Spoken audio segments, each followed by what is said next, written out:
मला विद्या चव्हाण तुम्हाला विचारायचं आहे की ज्या ज्या वेळेला ही धोरणात्मक चर्चा होते आपण एक समजू शकतो, मी पुन्हा प्रकाश रेड्डींकडे जाणारच आहे, कारण हा जो मुद्दा आहे ज्या ज्या वेळेला धोरणं ठरत असतात, आता हा 65,000 कोटी रुपयाचा जो प्रकल्प येणार आहे त्याची आवश्यकता, तुम्ही तुमचा पक्ष, तुम्ही तुमची विचारधारा, राष्ट्रवादी काँग्रेस म्हणून तुम्ही काय विचार करता त्याच्यावरती बुलेट ट्रेनची आता आवश्यकता आहे का?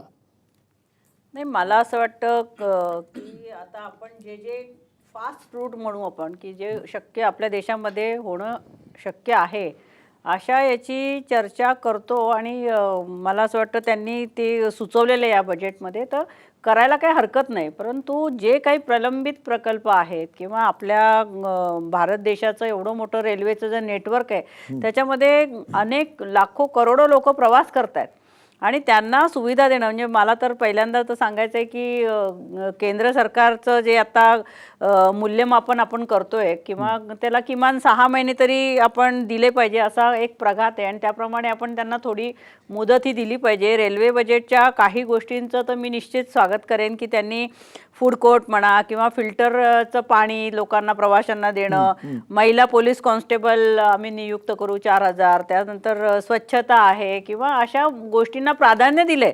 जे चांगले त्यांनी काही हे सुचवलेले आहे त्याचं निश्चित स्वागत करायला हवं. परंतु आजपर्यंत काहीच काम झालेलं नाही आहे आणि 99 प्रोजेक्ट रखडलेले आहेत, हे सगळं पूर्ण चुकीचं आहे. तर रखडलेले म्हणजे काय, रेल्वेकडे जर पैसाच नाही आणि केंद्र शासनाकडे जो पैसा आहे त्यातनं रेल्वेला ते किती देणार आहेत, हे सगळ्यात महत्त्वाची गोष्ट आहे. हा पैसा नाही आहे हे जे सातत्यानं आपण सगळेजण म्हणताय, त्या बरोबरीनं निलमताई तुम्हाला असं वाटत नाहीये का धोरणात्मक दृष्ट्या कुठेतरी रेल्वेची अलीकडच्या काळामध्ये किंवा त्याच्या अगोदरच्या सरकारांमध्ये काही ना काही धोरणात्मक कमतरता राहिल्या असाव्यात, त्यामुळे ही खाजगीकरणाची परिस्थिती आली?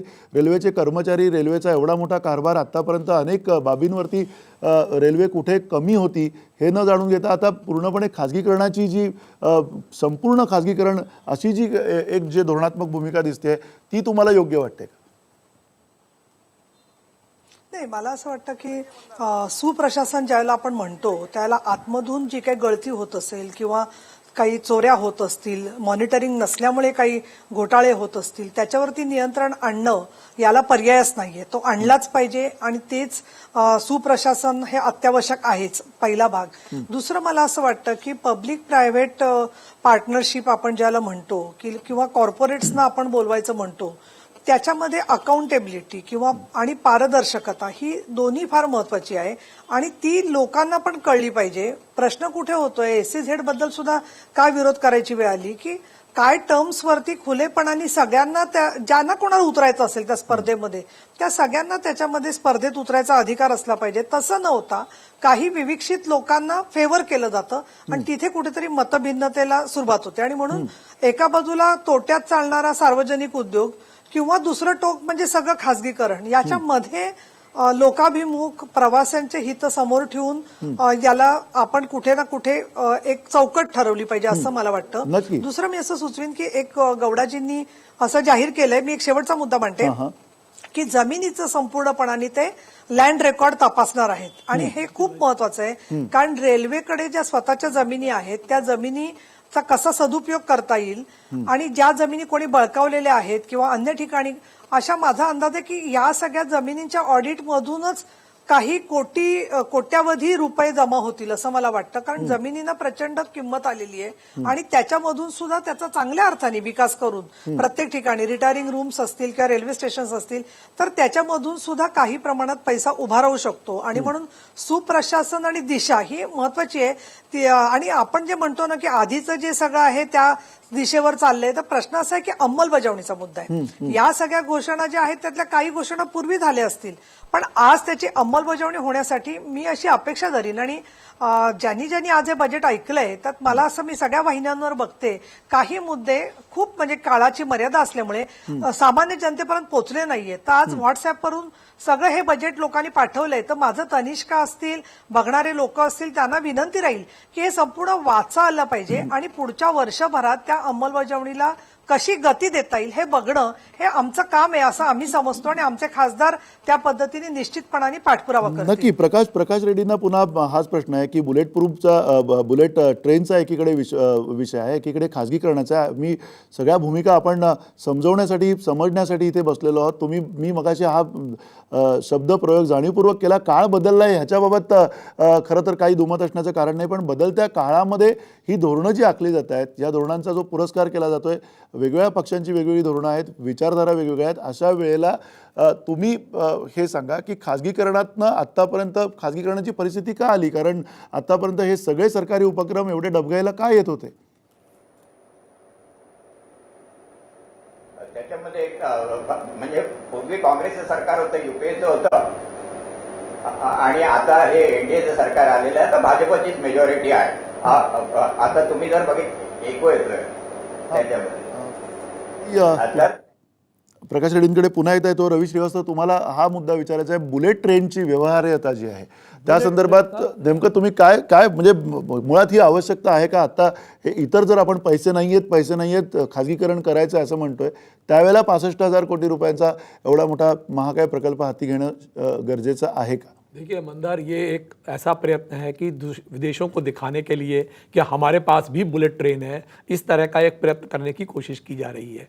अगर 60,000 करोड़ रुपया खर्च करने के बाद और उसका पर किलोमीटर रनिंग जो है वो 6 से 8 रुपया पर किलोमीटर आएगा. अगर आप 1,000 किलोमीटर की यात्रा करते हैं तो 8,000 रुपये का उसके ऊपर कम से कम एक टिकट लगेगा. कौन सा भारतीय ऐसा होगा जो इतनी रकम खर्च करके बुलेट ट्रेन में बैठ करके जाएगा? और अगर आप ये टूरिस्ट लोगों के लिए चला रहे हैं तो टूरिस्ट लोगों के लिए तो डेक्कन ओडिसी आज भी चलती है, उसके अंदर कौन से भारतीय ट्रैवल करते हैं जा करके? तो ये एक प्रयत्न है कि ये एक ऐसा मैं कहता हूं कि जैसे मोबाइल में पेजर से सीधा हम लोग आईफोन पे पहुंच जाएं. तो इसको स्टेप बाय स्टेप अगर जाते, यूं भी ये बुलेट ट्रेन 5 साल से पहले तो चलने वाली नहीं है, क्योंकि इसके लिए ट्रैक और सारा इंफ्रास्ट्रक्चर, सिग्नलिंग, वो सारा काम करते करते तो इसमें बहुत टाइम लगने वाला है. दूसरा एक बात मुझे आपको और बतानी है कि इस बजट के अंदर एक बहुत छिपी हुई बात है जो हम लोग पीछे देख चुके हैं. ये जो भाड़ा बढ़ाया गया है 14.2%, उसमें भाड़ा सिर्फ 10% है और 4.2% जो है वो फ्यूल चार्ज जोड़ा गया है. गुड्स के अंदर 6.5 में 1.5% जो है वो फ्यूल चार्ज जोड़ा गया है. अब ये ऑटोमेटिक हो जाएगा. जो ये हम कड़वी गोली एक खा के बैठे हैं, ये कड़वी गोली अब हर 3 महीने 6 महीने के अंदर अपने आप वापस आती रहेगी. इसका नाम रेलवे ने रखा है FAC, फ्यूल एडजस्टमेंट चार्ज. जैसे जैसे डीजल के दाम बढ़ते जाएंगे वैसे वैसे ये भाड़ा अपने आप बढ़ता चला जाएगा. ये अब झटका जो है वो आए दिन लगने वाला है. एक और लास्ट पॉइंट मैं बताना चाहता हूं, पीपीपी मॉडल भारतवर्ष के अंदर सक्सेसफुल नहीं है, जैसा नीलम ताई बिल्कुल ठीक कह रही थी, क्योंकि यहां पर अकाउंटेबिलिटी नहीं है आदमी की. एक एयरपोर्ट एक्सप्रेस के नाम से रिलायंस ने दिल्ली के अंदर ट्रेन चलाई थी और चुपचाप उसको छोड़ करके वहां से वापस आ गए कि ये हमको प्रॉफिटेबल नहीं है. ऐसा कैसे हो सकता है कि कॉन्ट्रैक्टर जो है वो छोड़ दे ट्रेन को? यहां पर भी आप देखिए, दिल्ली मेट्रो के अंदर मैक्सिमम टिकट आज भी 15 रुपए का है. यहां पर रिलायंस जो एक मेट्रो पहली चली है उसके ऊपर 40 रुपए का टिकट मांग रही है. और वो मेट्रो जिसके अंदर बरसात के अंदर ट्रेन के अंदर भी बरसात होती है जब बाहर बरसात होती है. तो ऐसा पीपीपी मॉडल जो है वो देश के हक में नहीं है. मांग रहे, लेकिन शासन ने 40 रुपये दिए नहीं, 20 रुपये में वो चल रही है. सर अभी तो 20 है, वो 31 जुलाई तक की है, उसके बाद में वो वापस रिवाइज होने वाला है. वो पीपीपी मॉडल देश के अंदर सफल इसलिए नहीं है क्योंकि यहां पर भ्रष्टाचार जो है वो हर चीज की जड़ में है. कि रेलवे के पास में इतनी लैंड है, रेलवे के पास में इतना इंफ्रास्ट्रक्चर है कि अगर उसको वो कमर्शियली सही तरीके से यूटिलाइज करे तो रेलवे बहुत मुनाफा कमा सकती ठीक है. चाहे कोई भी क्षेत्र उठा के देख लीजिए आप. पुन्हा तर रवी श्रीवास्तव जे म्हणतात की भ्रष्टाचार या सगळ्या शब्दाच्या अलीकडे पलीकडे खाजगीकरणाकडे अशा पद्धतीनं बघितलं जातं. आतापर्यंतच्या सगळ्या सरकारांनी खाजगीकरण आपापल्या पद्धतीनं केलेलं आहे. या पण सरकारनी खाजगीकरणाची हात मिळवणी केलेली दिसते आपल्याला स्पष्टपणे. त्या अर्थाने आपण ही चर्चा पुढे घेऊन जाणार आहोत एका छोट्याशा ब्रेकनंतर.